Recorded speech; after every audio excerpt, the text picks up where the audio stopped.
Сәлеметсіздер ме оқушылар? 6 сынып қазақ әдебиеті.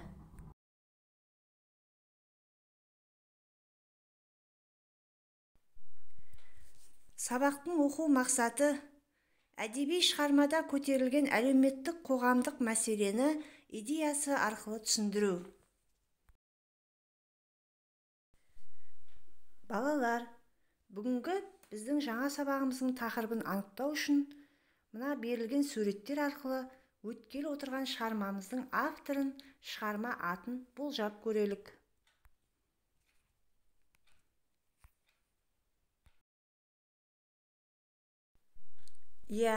Сонымен бүгінгі жаңа сабағымыздың тақырыбы Сайын Мұратбековтің «Жусан иісі» повесі.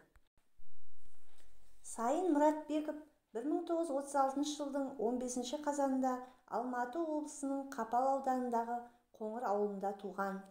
Найман руынан шыққан. 1957-1960 жылы Қазақ мемлекеттік университетін сырттай оқыған. 1971 жылы Мәскеудегі жоғарғы әдеби курсты бітірген. 1954 жылы 62 жылдары туған ауылында колхозшы, мұғалім, аудандық, облыстық газеттердің әдеби қызметкері болған. Жазушының алғашқы шығармалары 50 жылдардың аяғында жариялана бастады. Әңгімелері мен повестері «Менің қарындасым», «Ауыл оты», «Көкорай», «Отау үй», «Жабайы алма» жинақтары және 2004 жылы «Ескек жел» атты әңгімелер жинағы жарық көрген. Олай болса, балалар, ой түрткі сұрақтарға жауап берелік. Сенің балалық шағың қайда өтіп жатыр? Ауыл тіршілігі саған таныс па? Ауыл даласында өсетін қандай шөптерді білесің? Балалар, ауыл даласында өсетін өсімдіктер өте көп. Соның ішінде жусан өсімдігіне тоқталайық.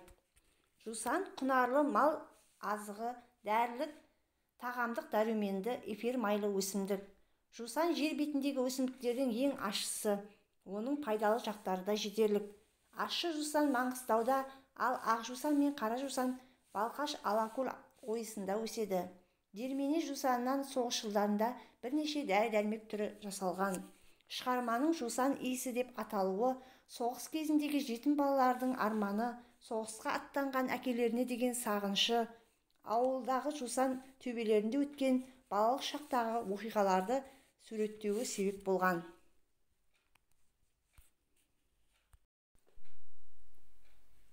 Балалар, енді «Жусан иісі» повесінің мазмұнын бейнежазба арқылы тыңдап түсінелік.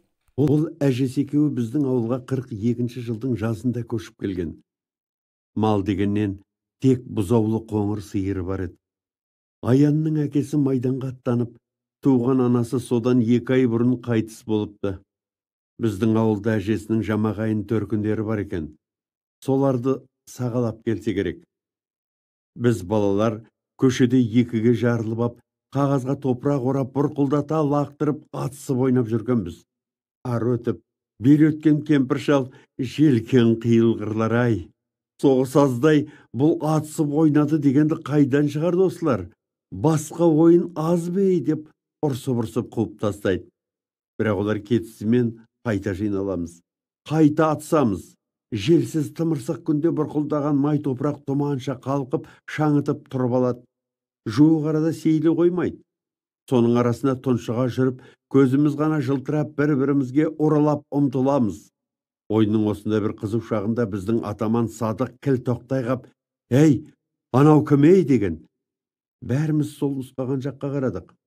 Анадай жерде шолақ жең ақ жейде, тізеден жоғары қысқа қара шалбар киген, кекіл шашы бар, мұнтаздай таза бір бала тұр екен. Біз қараған кезде ол өзінше әлдеқандай боп кейкиіп, 2 қолын қалтасына сап, шіреніп қойды.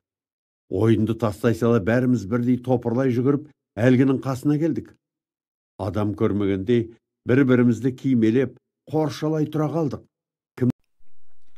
«Жусан иісі» повесінің мазмұнын түсіндік деген ойдамын, балалар. Сонымен бірінші тапсырманы орындайық. Бірінші тапсырма: көркем шығарманың тақырыбын, идеясы мен жанрын анықтаңыздар.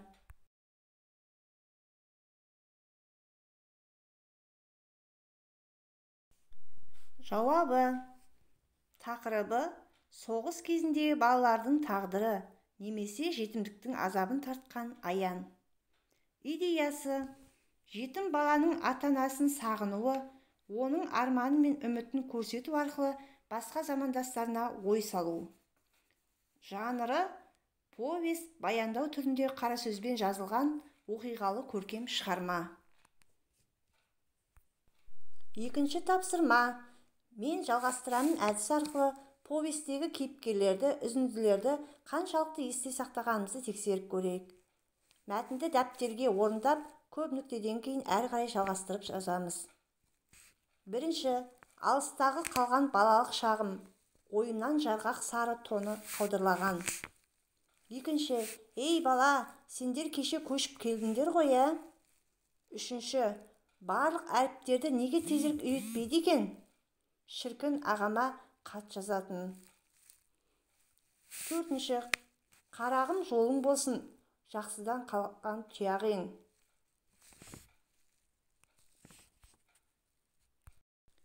Жауабы: бірінші үзіндідегі автор, екінші үзіндінің кейіпкері Садық, үшінші кейіпкер Аян, төртінші үзіндідегі Бапай қарт. Үшінші тапсырма: соғыс жылдарындағы және қазіргі бейбіт кезең балаларының ойыны мен ермегін жіктеп, кестені дәптерге толтырыңдар. Соғыс жылдарындағы балалардың ойыны мен ермегі, қазіргі балалардың ойыны мен ермегі. Жауабы: соғыс жылдарындағы балалардың ойынына қар атысып ойнау, шана тебу, суға шомылу, ертегі тыңдау, қиялға берілу. Ал қазіргі балалардың ойыны мен ермегіне ол компьютерлік ойындар ойнау, спорт түрлерімен шұғылдану тағы басқа жатады. Сайын Мұратбековтің «Жусан иісі» повесінің мазмұнын оқып түсіну. Сабағымыз аяқталды. Сау болыңыздар.